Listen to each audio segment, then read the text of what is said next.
todos, hoy os traigo un vídeo para la serie de vídeos de la antigua Grecia y vamos a hablar de la civilización cretense, comúnmente llamada minoica. Es una civilización muy interesante, es la primera sociedad urbana de Europa y vamos a hablar de sus mitos, como el mito del rey Minos o el mito del Minotauro, pero también de sus curiosidades históricas y artísticas. A finales del siglo XIX se descubren varias ciudades que se van a llamar de la edad de los héroes. Schliemann excava Troya en 1870. Años más tarde descubre grandísimos hallazgos en la ciudad de Micenas.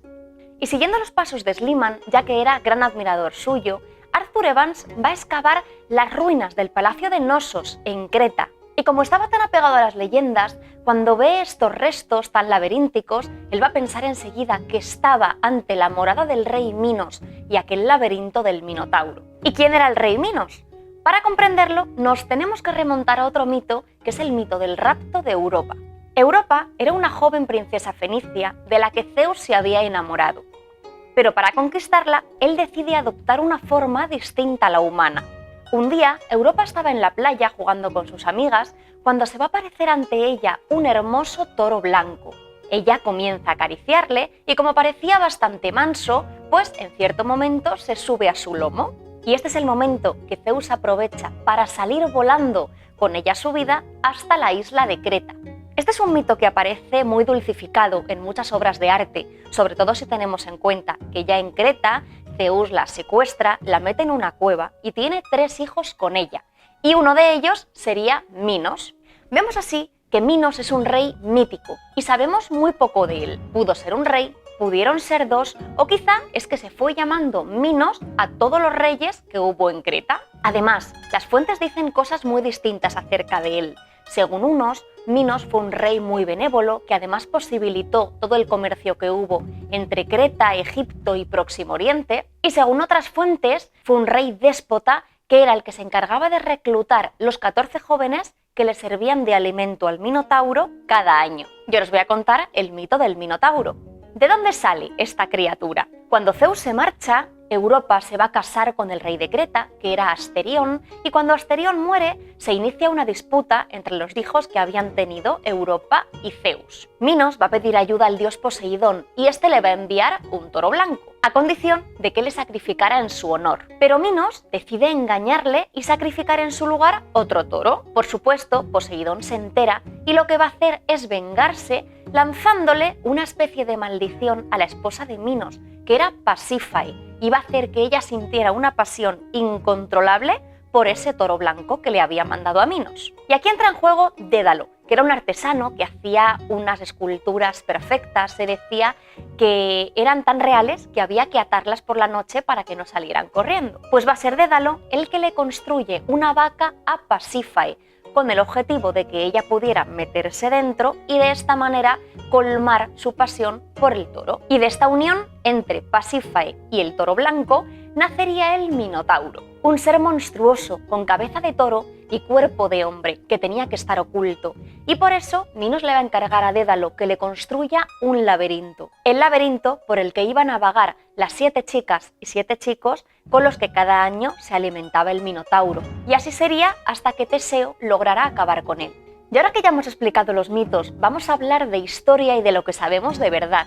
Pero fijaos qué importantes son los mitos en Creta y lo importante que eran para Arthur Evans, que debido a esta historia se nos va a quedar hasta ahora como la civilización minoica, en alusión al rey Minos y al Minotauro. En Creta había población más o menos desde el 7000 antes de nuestra era, pero va a ser a partir del año 2000 cuando se inicia la época de los palacios. Cada palacio dominaba muchos kilómetros a la redonda. Algunos de estos palacios serían el de Malia, Festos o el de Knossos, en el que hoy nos vamos a centrar más por ser el más importante.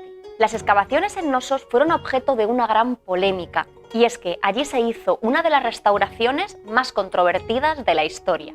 Cuando Arthur Evans y su equipo de arquitectos y arqueólogos descubren esas ruinas, al ver esas pinturas con tanto colorido, tanta alegría, se van a permitir ciertas licencias. Van a dar rienda suelta a su imaginación, permitiéndose cosas que jamás se harían hoy en día en una restauración arqueológica. Levantan columnas, repintan aquellos frescos. En definitiva, lo que hoy vemos cuando vamos a Knossos no es lo que hubo allí en realidad, sino fruto de lo que Evans y su equipo imaginaron y reconstruyeron.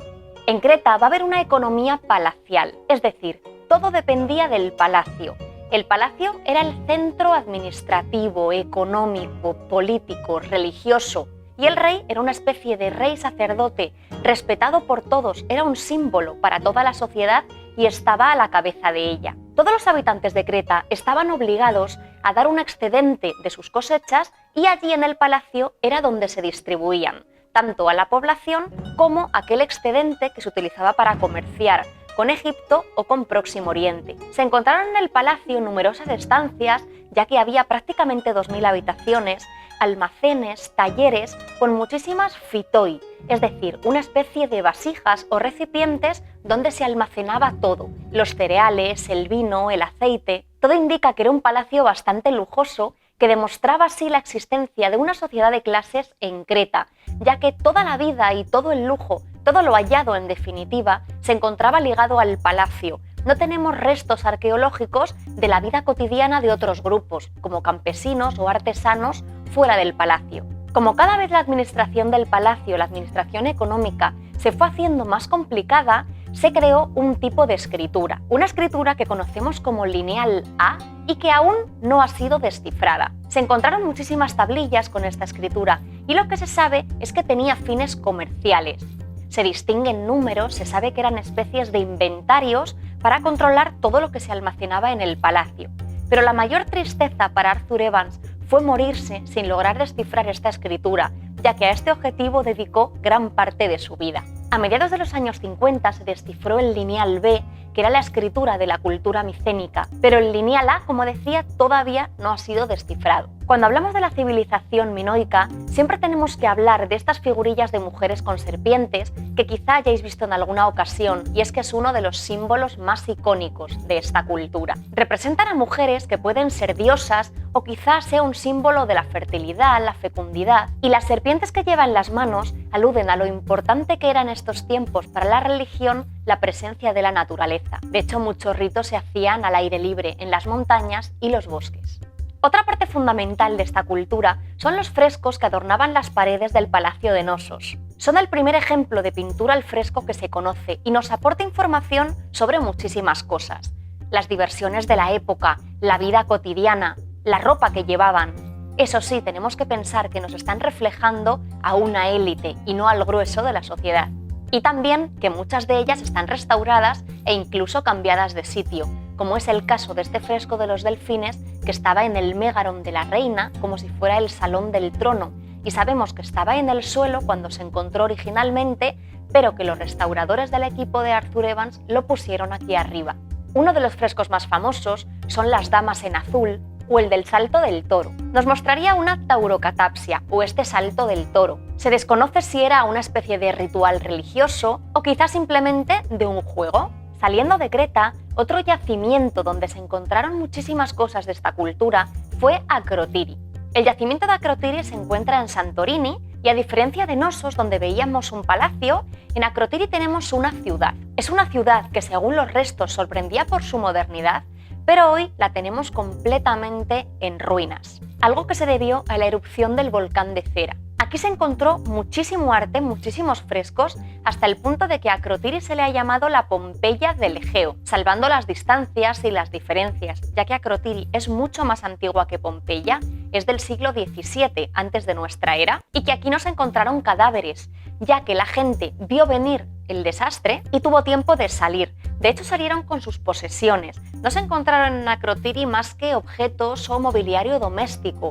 Y además, lo curioso es que lo escondieron en muchas ocasiones, lo que significa que la gente pensó que cuando el volcán dejara de arrojar ceniza, quizá podrían volver a sus casas. Pero esto no ocurrió. En los frescos de Akrotiri vemos escenas de naturaleza, animales exóticos, escenas de la vida cotidiana o escenas deportivas, como estos dos boxeadores. Pinturas que ahora se encuentran en distintos museos arqueológicos de Grecia. Como vemos, el fin de Akrotiri y en general el fin de la civilización minoica se produjo por desastres naturales, terremotos y la erupción de este volcán de cera, que provocó que parte de la isla quedara sumergida bajo el mar. Por este motivo, hay distintos indicios de que quizá pudo hallarse aquí, en Akrotiri, aquella mítica Atlántida de la que hablaba Platón. La civilización cretense es muy interesante y hay muchos aspectos que por tiempo yo no he contado aquí en este vídeo, pero os voy a dejar en la descripción del vídeo las fuentes que he utilizado por si os pica la curiosidad y queréis leer más sobre ello. Y además, si os ha gustado el vídeo, agradecería que me dijerais algún tema de la antigua Grecia que os llame la atención, mitos, la guerra de Troya o lo que se os ocurra, para que pueda hablar de ello en futuros vídeos.